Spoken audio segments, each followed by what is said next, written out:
Welcome to our ஆன்மீக களஞ்சியம் channel. இன்னைக்கு நம்ம பார்க்க போகிறது தெய்வத்தின் குரல் 7ஆம் பாகம் 3ஆம் அத்தியாயம் அரசும் மதமும். அதில் மத தொடர்பில்லாத உபாயங்கள், கடும் தண்டனை விதித்தல் வேண்டும். இதுவரை மத சுதந்திரம் பற்றி கூறியதெல்லாம் மத விஷயமாகவே பிரச்சாரம் செய்வது குறித்துத்தான். ஆனால் சரித்திரம் நிகழ்கால நடைமுறையில் காட்டி இருப்பதிலிருந்தோ தவறான நோக்கம் கொண்ட மத பிரச்சாரம் என்பதை விடவும் மிகவும் தவறாக மத தொடர்பே இல்லாத உபாயங்களாலேயே அதிக அளவில் என்றும் கூறலாம் மதமாற்றம் செய்வதாக ஏற்பட்டிருக்கிறது. எந்த சமுதாயத்திலும் அறிஞர்களாகவும் அனுபவிகளாகவும் ஆய்ந்தோய்ந்து பார்க்க அறியாதவர்களாக உள்ளோரே மிக பெரும்பாலாயிருப்பதற்கேற்பவே ஹிந்து சமுதாயத்திலும் உள்ள அப்படிப்பட்ட பாமர மக்கள் இம்முறைகளால் தான் கூட்டம் கூட்டமாக மதமாற்றம் கண்டுள்ளனர். இவ்வுபாயங்கள் 2 வகையானவை. இரண்டும் மத அம்சங்களை விளக்கி அவற்றால் பிற மதத்தினருக்கு அதில் சுயமான பற்றுதல் ஏற்படுத்தாதவையே. ஒன்று பலவந்தம், மிரட்டி உருட்டி கட்டாய கெடுபிடியால் மதமாற்றம் செய்வது. ஒரு மதஸ்தரின் ஆட்சி ஏற்படுகையில் பிற மதஸ்தருக்கு வரி விதிப்பது போன்ற நடவடிக்கைகளும் இப்பலவந்தத்தை சேர்ந்தனவே. இரண்டாவது வசிய உபாயம்.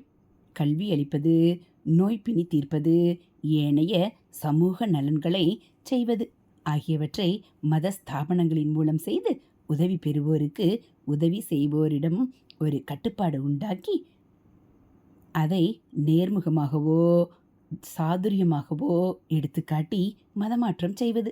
இவை யாவற்றிலும் கேவலம் லஞ்சமாக பொருள் கொடுத்தே ஒரு மதத்தரை வேறு மதத்துக்கு மாற்றுவது. பலவந்தம், வசியம் ஆகிய இவ்விரண்டுமே பொய் பிரச்சாரத்தை விடவும் தவறான வஞ்சக செயற்பாடாக இருப்பதால் சட்டப்பூர்வமாக பெருங்குற்றமாக்கப்பட்டு அவற்றுக்கும் கடும் தண்டனை விதிக்க வேண்டும். பிரிதொன்றும் உண்டு.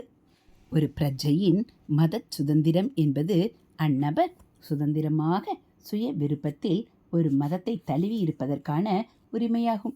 இது அவரது உள்ள உயர்வு என்ற மிகவும் உத்தமமான விஷயம் குறித்ததாகும்.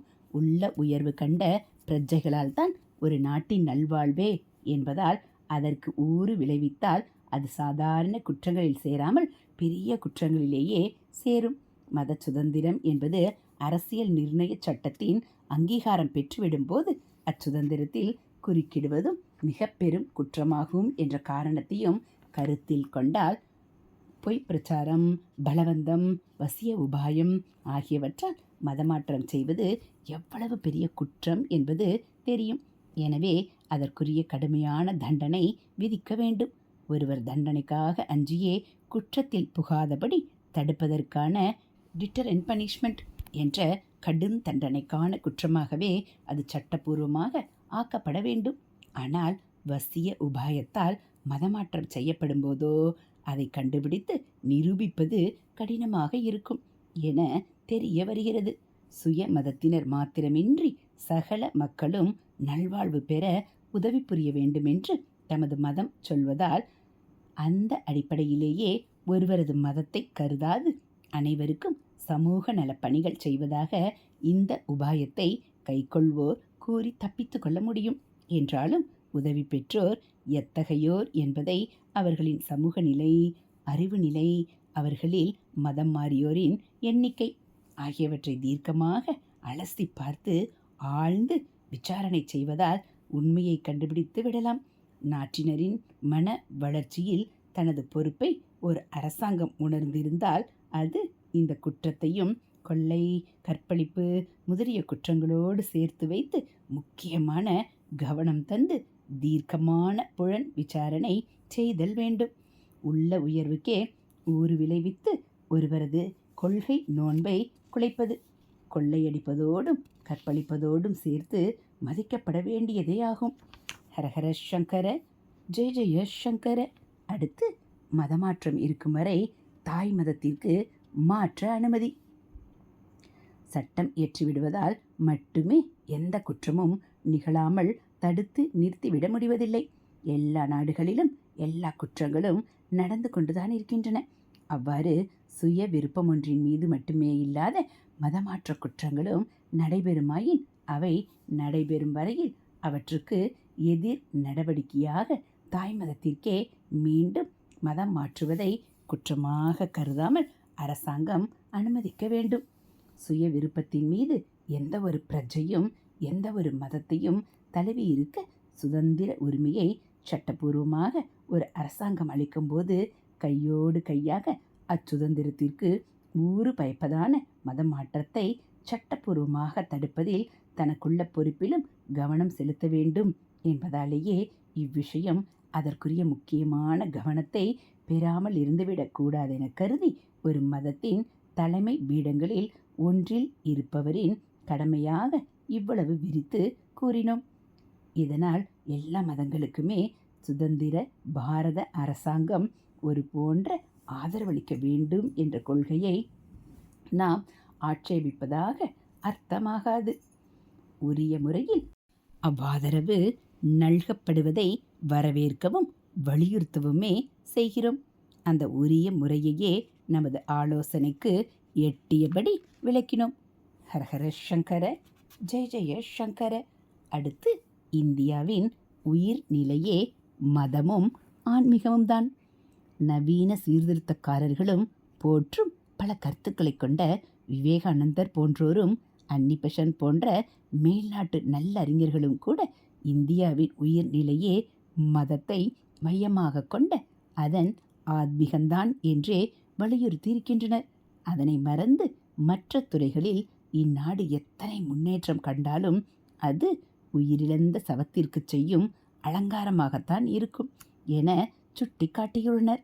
மக்களின் உலகவியல் ஆசைகள் வெறித்தனமாக வழுக்காதவாறு ஹிந்து மதம் எனப்படும் சனாதன தர்மத்தினால் அவர்களுக்கு ஆன்மீகவியலை மதாச்சாரணைகளாகவும் தத்துவ கோட்பாடுகளாகவும் கொடுத்து அவர்களது உலக வாழ்வு சம்பந்தப்பட்ட அனைத்தையும் கூட ஈசனை மையம் கொண்ட சடங்குகளாக புனிதப்படுத்தி அளித்து உலகியலுமே ஆன்மவியலுக்கு உபாயமாகுமாறு உயர்த்தி சிறப்பு செய்து ஆதி காலத்திலிருந்து உலக நாடுகளிடையில் தனி சிறப்பு பெற்றது நமது பாரத நாடு.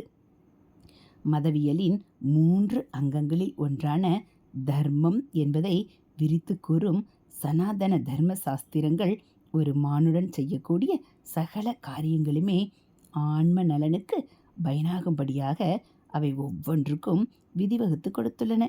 நல்லொழுக்கமும் அத்தர்மம் ஈசனை சுற்றியே படர்ந்திருப்பதாகவும் ஆக்கி கொடுத்திருக்கிறது. இவ்வழிமுறைகளையே இந்நாட்டு மக்கள் பூர்வ காலத்திலிருந்து பற்றியொழுகி வந்திருப்பதால் தான் பிற நாட்டின் மேன்மக்களும் ஒப்புக்கொண்டு பாராட்டுமாறு இந்நாட்டிலேயே அதிகபட்சமாக மகான்களும் மத நூல்களும் தத்துவ சாஸ்திரங்களும் தோன்றி பிற நாட்டு பூர்வ கால பெரியோர்களும் அவற்றிலிருந்து ஆன்மீக உயர்வு கண்டு வந்திருக்கின்றனர். இவற்றின் துணை கொண்டு தத்தமது சூழ்நிலைக்கேற்ற சித்தாந்தங்களை அவர்கள் உருவாக்கியுள்ளனர். இவ்வாறாக பிற நாடுகளின் உலகியற் போக்கை சமணப்படுத்தும் நாடாகவும் நமது நாடே திகழ்ந்திருக்கிறது. இன்றைக்கும் மேநாட்டின் உலகியல் சுக சாதனங்கள் யாவற்றையும் ஆண்டனுபவித்தும் வாழ்க்கையின் நிறைவை காணாத அந்நாடுகளின் பக்குவம் பெற்ற நன்மக்கள் நம் நாட்டுக்கே வந்து ஆன்மவியலில் ஈடுபட்டு அந்நிறைவை எய்துவதை கண்கூடாக காண்கிறோம்.